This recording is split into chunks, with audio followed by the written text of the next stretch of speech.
But the story wasn't over yet.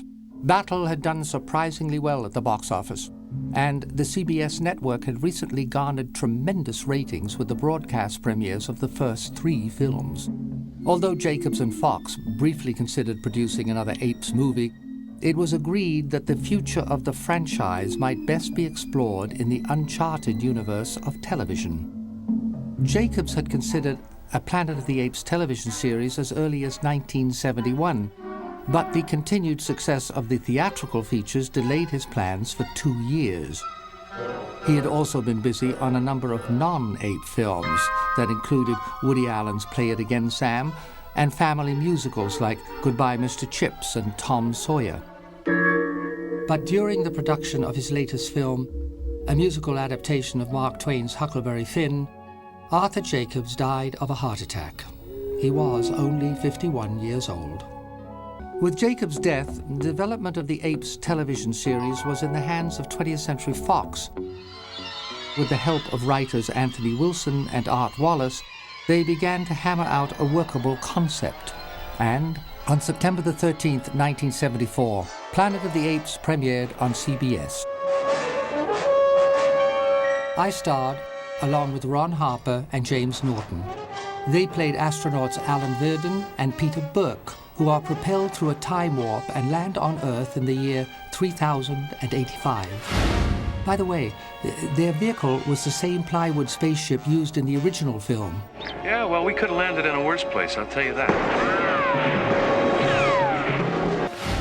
Week after week, the trio was relentlessly pursued by the ape military commander, General Urko.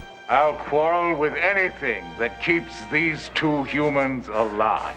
Urko was played by Mark Leonard, best known for his portrayal of Mr. Spock's father in another famous science fiction series, Star Trek. The television series' most loyal and faithful audience were children. But network executives claimed children were not the audience advertisers wanted to attract. The show was also scheduled up against 2 of the highest-rated comedies of the day, Sanford and Son and Chico and the Man. It wasn't long before the inevitable happened. On December the 6th, 1974, after only 4 months and 13 episodes, Planet of the Apes was cancelled. And for the first time in its history, the future of apes was uncertain. In the beginning, there was Planet of the Apes, and the most exciting series in motion picture history began. Although the demise of the television series had proved disappointing to fans, its premiere had been accompanied by a media blitz that included the re-release of all 5 films to theaters in 1974. Now is your chance to go ape. 20th Century Fox, long aware of Apes' popularity with children, also launched an extensive marketing and merchandising campaign, encouraging kids all over the country to go ape. It was phenomenally successful. There were 60 companies that were licensed to turn out something like 300 items. Just this flood of Apes products on the market. There were ape action figures, masks, posters, games, lunchboxes, and coloring books. There was even a Planet of the Apes waste paper basket. And I think Apes probably helped pave the way for the later films like Star Wars and all, where you have these mass merchandising blitzes, which are now so common that we don't think of them as being anything extraordinary. Return to the Planet of the Apes!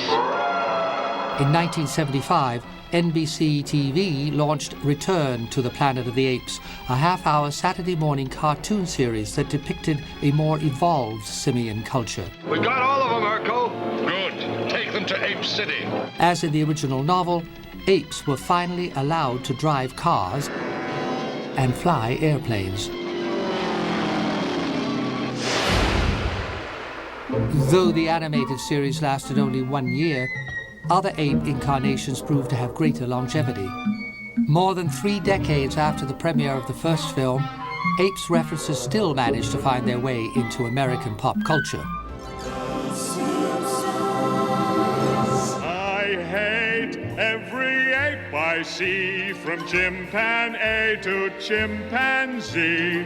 No, you'll never make a monkey out of me.